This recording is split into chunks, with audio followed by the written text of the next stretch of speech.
గర్భంలోని పిండం పుట్టిన శిశువు సరిగ్గా ఎదగడంలో తల్లి ఆరోగ్యమే కీలకం. గర్భధారణ సమయంలో తలెత్తే ఎలాంటి ఇన్ఫెక్షన్లైనా బిడ్డ మీద విపరీతమైన ప్రభావం చూపే అవకాశం ఉంటుంది. అందులోనూ టార్చ్ అని పిలుచుకునే ఇన్ఫెక్షన్లు మరింత ప్రమాదకరం.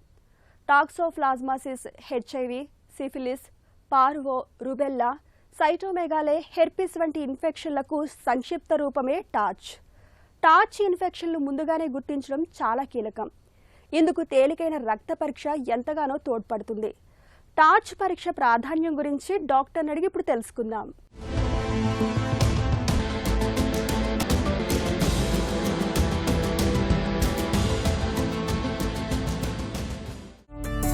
గర్భిణీ దశలో ఇన్ఫెక్షన్ల ముప్పు ఎందుకు ఎక్కువ?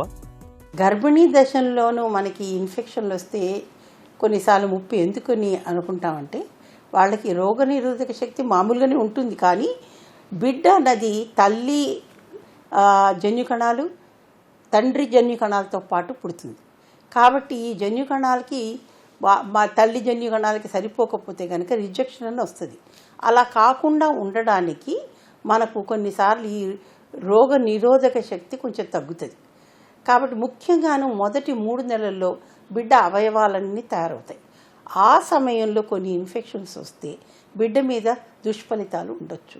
అంటే కొన్ని ఆర్గన్స్ అంటే కొన్ని అవయవాలు సరిగా ఏర్పడకపోవచ్చు. తర్వాత బ్రెయిన్లో కానీ అవయవాల్లో కానీ లోపాలు రావచ్చు. దీన్నే కంజెనిటల్ అనామలీస్ అంటారు. ఈ ఇన్ఫెక్షన్స్ ద్వారా జరగవచ్చు. టార్చ్ ఇన్ఫెక్షన్లు అంటే ఏంటి? ఇవి ఎలా సోకుతాయి? టార్చ్ ఇన్ఫెక్షన్స్ అని ఉండేది. టార్చ్ అంటే టాక్సోప్లాస్మోసిస్, అది ఒక విధమైనటువంటి మన ఎమీబియాసిస్ లాంటిది అనమాట. ప్రోటోజోవల్ ఇన్ఫెక్షన్ అంటారు. ఇది మామూలుగా పిల్లులు లేకపోతే సరిగ్గా ఉడకని మాంసం తిన్న వాళ్ళకి అవి గనక ఒకవేళ నీళ్లలో కానీ మనకి సంక్రమిస్తే గనక అలాంటి జబ్బులు రావచ్చు. గర్భిణీలకు టార్చ్ ఇన్ఫెక్షన్లు ఎందుకు ప్రమాదకరం? తల్లి బిడ్డకు ఎలా హాని చేస్తాయి? ముఖ్యంగా ఇది మొదటి 3 నెలల్లో వస్తే బిడ్డ మీద దుష్ఫలితాలు ఉంటాయి. అలాగే అదర్ ఇన్ఫెక్షన్స్ అంటారు. దాంట్లోనూ హెర్పిస్, సైటోమెగలో వైరస్, తర్వాత రుబెల్లా అని ఒక కండిషను, ఇవన్నీ కూడా వైరల్ ఇన్ఫెక్షన్స్. ఈ వైరల్ ఇన్ఫెక్షన్స్ అన్నీ కూడాను కొన్ని దుష్ఫలితాలు మనకి బిడ్డ తయారీలో చూపించవచ్చు. కొన్ని ఏమవుతుందంటే 3 నెలలు దాటిన తర్వాత వచ్చినప్పుడు పెద్ద ప్రభావం చూపెట్టకపోవచ్చు. అంటే ఏదైనా ఇన్ఫెక్షన్ వస్తే తల్లి దాన్ని అడ్డుకోలేదా అంటే అడ్డుకోగలదు తప్పకుండాను. కానీ ఆ మొదటి 3 నెలల్లో వచ్చినప్పుడు చాలా తొందరగా బిడ్డ మీద ఫలితాలు వచ్చే అవకాశాలు ఉంటాయి.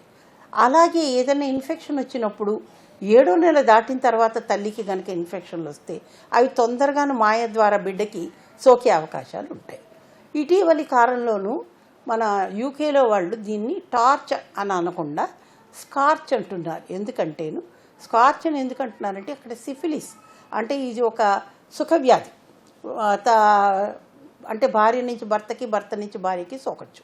సిఫిలిస్ అన్న ఇన్సిడెన్సీ ఎక్కువైపోతుంది. అలాగే మనం హెచ్ఐవి ఇన్ఫెక్షన్ చూస్తున్నాము.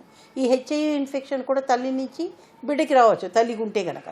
అలాగే ఇప్పుడు ఎన్నో వైరస్లు, జికా వైరస్సు, తర్వాత నిఫా వైరస్సు, నైల్ వైరస్సు, ఇవన్నీ చాలా చూస్తున్నాం. డెంగీ వైరస్సు, ఇవన్నీ కూడా మొదటి 3 నెలల తల్లికి వచ్చిందనుకోండి ప్రాబ్లమ్స్ రావచ్చు. అలాగే మనం ఇన్ఫ్లుయెన్జా వైరస్ కూడా చూసుకోండి, H1N1 ఇన్ఫెక్షన్ అంటాము. అది కూడా మొదటి 3 నెలలు రావచ్చు, తర్వాత కూడా రావచ్చు. వచ్చినప్పుడు బిడ్డ మీద కూడా ప్రాబ్లమ్స్ వస్తాయి. తల్లికి చాలా ప్రాబ్లం అవుతుంది, బిడ్డకు కూడా చాలా ప్రాబ్లం అవుతాయి. కానీ ఈ టార్చ్ ఇన్ఫెక్షన్స్ వల్ల ముఖ్యంగా తల్లికి పెద్ద ప్రాబ్లం లేకపోయినా కూడా బిడ్డకు వచ్చే అవకాశాలు పెరుగుతాయి. టార్చ్ ఇన్ఫెక్షన్లకు చికిత్స ఎలా ఉంటుంది? ముఖ్యంగా ఇప్పుడు మన అందరికీ స్కాన్లు చేస్తున్నాం కదా పిల్లలకి. మొదటి 3వ నెలప్పుడు 12 వారాల నుంచి, అంటే 12 వారాల నుంచి 14 వారాల లోపల టిఫా స్కాన్ అంటారు. దీన్ని చాలామంది దాన్ని ఎన్టీ స్కాన్ అని కూడా పిలుస్తారు. టిఫా అంటే targeted imaging for fetal anomalies అని అర్థం. అంటే అవకరాలు ఏమన్నా ఉన్నాయా బిడ్డలో అని చూడడానికి. అలాంటప్పుడు మనకి ఏదైనా అనుమానం వచ్చిందనుకోండి, అలాంటప్పుడు ఈ టెస్టులు చేసి చూసుకుంటే మంచిది. అంటే ఎక్కడైనా అవయవాల్లో ఏదైనా లోపం ఉంది, జన్యు కణాల పరీక్షే కాకుండాను ఈ ఇన్ఫెక్షన్స్ ఏమన్నా ఉన్నాయి తల్లిని మనం తప్పకుండా అడగాలి. అమ్మ నీకేమన్నా జ్వరం వచ్చిందా, ఇంకేమన్నా ప్రాబ్లం ఉందా, తర్వాత మీ ఇంట్లో ఏమైనా పిల్లులు తిరుగుతుంటాయా, తర్వాత మీరు ఎలా తింటారు. ఇప్పుడు మన దేశంలో మామూలుగా మాంసం బాగా ఉడికితేనే తింటారు, కానీ కొన్ని దేశాల్లోనూ ఉడకనివి కూడా కొన్నిసార్లు తింటారు.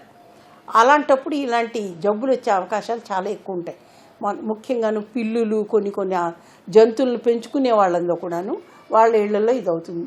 ఇలాంటి ఇన్ఫెక్షన్స్ వచ్చే అవకాశాలు ఉంటాయి. ముఖ్యంగా టాక్సోప్లాస్మోసిస్ అన్నది. మిగతా వైరల్ ఇన్ఫెక్షన్స్ అంతా ఎప్పుడైనా రావచ్చు. ఈ వైరల్ ఇన్ఫెక్షన్స్లో కూడాను సైటోమెగలో వైరస్ అన్నది మళ్ళీ తిరగబెట్టవచ్చు. మామూలుగా వైరల్ ఇన్ఫెక్షన్స్ ఒకసారి వస్తే మళ్ళీ రావు. అలాగే రూబెల్లా ఇన్ఫెక్షన్, కంజెనిటల్ రూబెల్లా అంటారు. ఇది కూడా ఒకలాగా మనకి మీజిల్స్ అంటారు కదా, అలాంటిదే అన్నమాట. మీజిల్స్ లాంటిది, కానీ దీన్ని జర్మన్ మీజిల్స్ అంటారు. దీంట్లో కూడా ర్యాష్ వస్తుంది మనకి. కానీ దీంతో ఏమవుతుందంటే ఈ మీజిల్స్ వచ్చినప్పుడు తల్లి గర్భంలో ఉన్న పిండం బ్రెయిన్ దెబ్బతినొచ్చు, అవయవాలు దెబ్బతినొచ్చు. అలాంటప్పుడు బిడ్డ లోపల చనిపోయే అవకాశం ఉంటుంది. పుట్టినాక కూడా లోపాలతో పుట్టొచ్చు. ముఖ్యంగాను కంట్లో శుక్లాలు లాంటివి రావచ్చు ఈ జర్మన్ మీజిల్స్ ఎఫెక్ట్ అయితే కనుక. అంటే పుట్టగానే చూపు ఉండదు. కాబట్టి ఇవన్నీ రాకుండా కొన్నిటికి మనకి ఇప్పుడు వ్యాక్సిన్స్ ఉన్నాయి, టీకాలు ఉన్నాయి. ముఖ్యంగా జర్మన్ మీజిల్స్కి టీకాలు ఉన్నాయి మనకి, మిగతా వాటికి టీకాలు లేవు ఇప్పుడు. కానీ మనం ఎప్పుడైనా తల్లికి ఏదైనా ఇలాంటిది కనుక ఇన్ఫెక్షన్ వచ్చినట్లు వాళ్ళు చెప్పితే, అలాంటప్పుడు మన స్కాన్లో ఇలాంటివన్నీ ఏమైనా కనబడితే వెంటనే దానికి కావలసినటువంటి పరీక్షలు చేసుకుని దేనికైతే చికిత్స ఉందో ఆ చికిత్స మనం మొదలు పెట్టవచ్చు. ఇప్పుడు మనం అనుకున్న అన్ని వైరల్ ఇన్ఫెక్షన్స్కి ట్రీట్మెంట్ లేదు, కానీ టాక్సోప్లాస్మా అన్నదానికి మనకి ట్రీట్మెంట్ ఉంది. కాబట్టి ఆ ట్రీట్మెంట్ వెంటనే మొదలు పెడితే కనుక మనం పిల్లలు అవకరాలు లేకుండా ఈ సంక్రమించిన వ్యాధి వలన వాళ్ళకి ఇఫెక్టివ్ లేకుండా కాపాడుకోవాల్సిన అవకాశాలు పెరుగుతాయి. గర్భిణీ దశలో ఇన్ఫెక్షన్లు, ప్రత్యేకించి టార్చ్ ఇన్ఫెక్షన్లను ఎలా నివారించుకోవాలి? ముఖ్యంగాను ఈ టార్చ్ ఇన్ఫెక్షన్స్ అన్నవి మొదటి 3 నెలల్లోనూ తల్లికి సంక్రమిస్తేనే ప్రాబ్లమ్స్ వస్తాయి. కొన్ని క్రానిక్ ఇన్ఫెక్షన్స్ అంటారు. ముఖ్యంగా టాక్సోప్లాస్మోసిస్ అన్నది తల్లిలోనే నిగుడీకరంగా ఉండొచ్చును, ఎప్పుడు ఒకసారి బయట పెడతాయి. అలాంటప్పుడు కూడా ఇలాంటిది రావచ్చు. కాబట్టి మొదటి 3 నెలల్లో వచ్చేదే కాకుండాను తర్వాత 7వ నెల దాటిన తర్వాత వస్తే కూడాను బిడ్డకి సంక్రమించేది చాలా తొందరగా జరుగుతుంది. కాబట్టి ఈ ఇన్ఫెక్షన్స్ గురించి మనకి అవగాహన ఉండాలి. ఇంకోటి ఏంటంటే చాలామందికి ఊరికే అబార్షన్లు అవుతూ ఉంటాయి.